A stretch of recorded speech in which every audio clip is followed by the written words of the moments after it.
매일 성경 묵상을 돕는 해설 가이드입니다. 안녕하세요. 묵상 코치입니다. 함께 읽고 나눌 말씀은 마태복음 9장 27절에서 38절까지 말씀입니다. 두 맹인의 치료는 예수님께서 제자들에게 사명을 맡기기 직전에 일어난 치유이며 세례 요한의 제자들에게 하늘나라 복음이 현재 와 있다는 증거로 제시하신 예입니다. 예수님께서 귀신 들린 자를 치유하신 사건으로 8장과 9장의 기적 내러티브가 끝나고 10장의 파송 강화로 가기 전 제자들을 파송하게 된 배경이 설명됩니다. 27절에서 34절 읽겠습니다. 예수께서 거기에서 떠나가실새 두 맹인이 따라오며 소리질러 이르되 다윗의 자손이여 우리를 불쌍히 여기소서 하더니 예수께서 집에 들어가심에 맹인들이 그에게 나아오거늘 예수께서 이르시되 내가 능히 이 일을 할 줄을 믿느냐 대답하되 주여 그러하오리이다 하니 이에 예수께서 그들의 눈을 만지시며 이르시되 너희 믿음대로 되라 하시니 그 눈들이 밝아진지라. 예수께서 엄히 경고하시되 삼가 아무에게도 알리지 말라 하셨으나 그들이 나가서 예수의 소문을 그 온 땅에 퍼뜨리니라. 그들이 나갈 때 귀신 들려 말 못하는 사람을 예수께 데려오니 귀신이 쫓겨나고 말 못하는 사람이 말하거늘 무리가 놀랍게 여겨 이르되 이스라엘 가운데서 이런 일을 본 적이 없다 하되 바리새인들은 이르되 그가 귀신의 왕을 의지하여 귀신을 쫓아낸다 하더라. 27절에서 31절은 두 맹인을 치유하시는 내용입니다. 예수께서 갈리의 집에서 떠나실새 두 맹인이 예수님을 향해서 다윗의 아들이라 부르면서 불쌍히 여겨달라고 합니다. 당시에는 병과 죄를 연관성 있게 여기고 있었기에 맹인은 누군가의 잘못으로 장애를 얻은 것으로 생각되었습니다. 맹인이나 눈에 질병이 있는 사람은 제사장 직분을 수행할 수 없었고 하나님 앞에 제사를 위해 나올 수 없었습니다. 맹인이나 눈에 문제가 있는 사람은 질병과 관련이 있었고 제물로 오염시킬 수 있었기에 부정한 이유로 제사 행위에서 금지를 당한 것 같습니다. 한편 구약에서 맹인들을 위한 배려도 언급됩니다. 맹인들 앞에 걸려 넘어지게 하는 것을 두지 말아야 하며 잘못된 길로 인도하지 않도록 해야 합니다. 이 내용보다 훨씬 긍정적인 내용은 이사야 35장 5절과 6절에 등장합니다. 이사야는 맹인의 치유를 종말론적 회복을 보여주는 증거라 예언합니다. 두 맹인은 하나님이 예수님을 통해서 종말론적 회복을 시작하고 계심을 믿었던 것으로 보입니다. 그들은 종말론적 회복의 선물이 자신들에게 베풀어지도록 간구합니다. 두 맹인은 예수님을 다윗의 아들로 부릅니다. 다윗의 아들은 공간복음 가운데 마태복음에서 특히 강조되는 칭호로서 메시아를 부르는 유대인들의 방식입니다.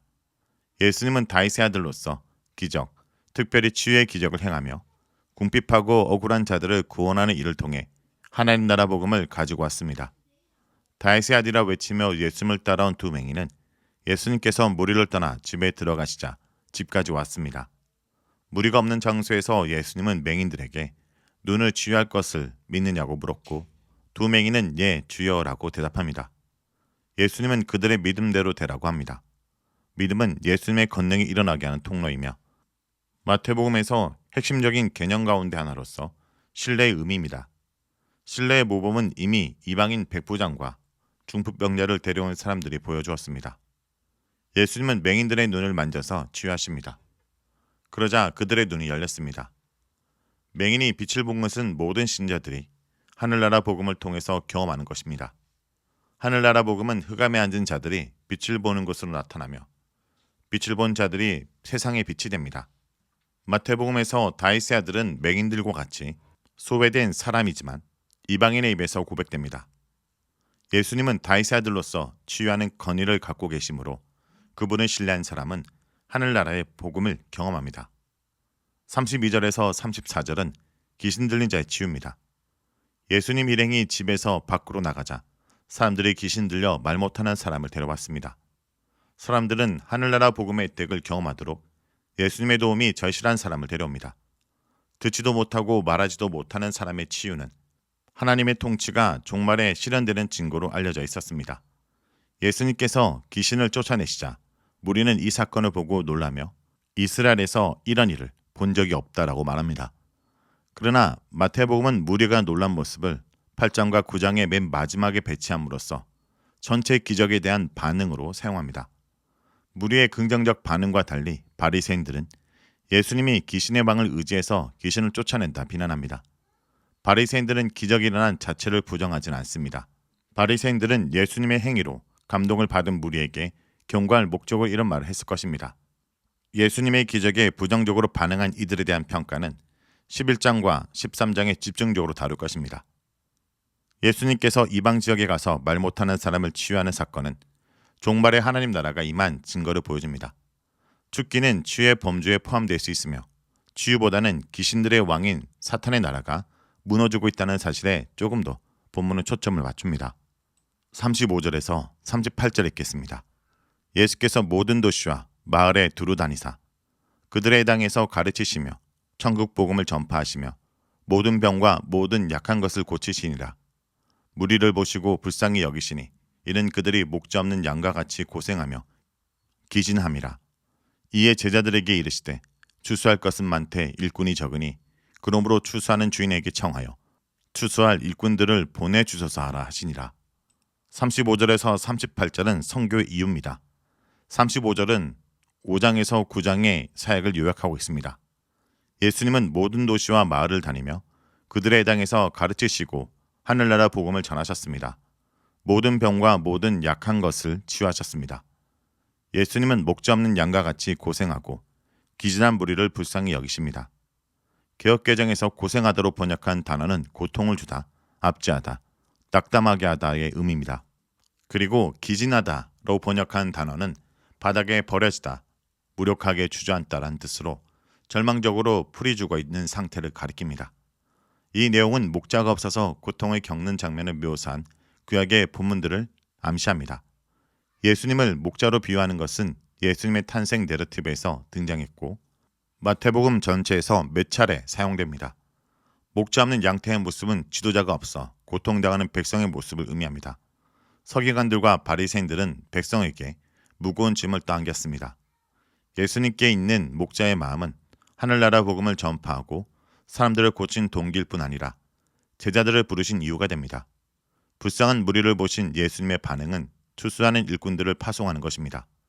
예수님은 제자들에게 추수할 것이 많지만 일꾼이 적기 때문에 주인에게 추수한 일꾼들을 보내달라고 요청을 하라고 가르치십니다. 추수하는 주인은 하나님이십니다. 제자들은 추수에 참여하는 일꾼들이며 추수할 다른 일꾼들을 보내달라고 하나님께 요청해야 합니다.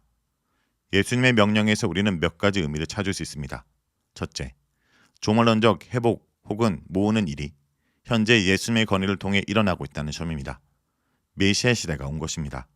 다윗과 바벨론을 강조한 예수님의 계보가 이미 예고한 것처럼 예수님은 바벨론의 포로 상태와 같은 고통을 겪고 있는 백성에게 오셔서 회복하는 일을 하십니다. 둘째, 불쌍한 사람들이 많다라는 사실은 역설적으로 메시아의 마음과 권위로 회복할 일이 더 많이 일어날 것이라는 의미입니다. 예수님은 백성의 고통스러운 현실을 보면서 큰 추수가 일어날 것을 내다보십니다. 앞으로 하늘나라 운동이 활발하게 일어나 많은 사람들이 하늘나라 안으로 들어오게 될 것을 보신 것입니다. 그래서 일꾼이 많이 필요하다고 하십니다. 셋째, 제자들의 임무는 예수님처럼 이스라엘의 고통스러운 문제를 치유하시는 것입니다. 당시 유대 지도자들처럼 목자 노릇을 해야 하는 사람들이 직무를 유기하고 있기 때문에 새로운 일꾼들이 필요하며 이들은 예수님처럼 목자의 긍휼을 지녀야 합니다. 37절에서 38절의 명령을 36절과 연결하면 추수는 목자가 긍휼의 마음으로 양떼를 모으는 것과 같다라고 할 수 있습니다. 종말론적 심판은 제자들이 아니라 천사들의 몫입니다. 천사는 역사의 종말에 의인에게서 악인을 분리해 심판을 집행하겠지만 제자들은 이미 도래한 하늘나라 회복에 참여하는 역할을 맡은 자들입니다. 넷째, 일꾼은 보내는 분이면서 수확을 가져오는 분은 하나님이십니다. 일꾼들은 제자들이 하나님이 일꾼으로 부르셨기에 주인이 아니며 곡식을 모으는 목적도 일꾼을 위한 것이 아닙니다. 교회는 하나님이 추수의 일꾼들을 통해서 회복하신 공동체입니다. 교회와 신자는 세상에서 심지어 종교 생활에서 지치고 쓰러진 사람들을 회복하는 일꾼으로 부름받았습니다. 추수하는 일꾼에게 요구되는 첫 번째 성품은 지친 사람들을 불쌍히 여기는 마음입니다. 자, 여기까지가 마태복음 9장 27절에서 38절까지 말씀입니다. 오늘 말씀을 통해 우리는 무엇을 묵상하고 적용해야 할까요? 예수님은 무리를 불쌍히 여기시는 분입니다. 예수님은 백성들의 방황과 두려움과 아픔과 절망을 자신의 아픔으로 여기셨습니다. 이스라엘 백성들이 목자 없는 양들처럼 고생하며 기진한 상태임을 아셨습니다. 성도 여러분, 그러므로 예수님께서 우리를 긍휼히 여기셨던 것처럼 우리 또한 서로를 긍휼히 여겨주는 하루를 살아가길 간절히 기도드립니다.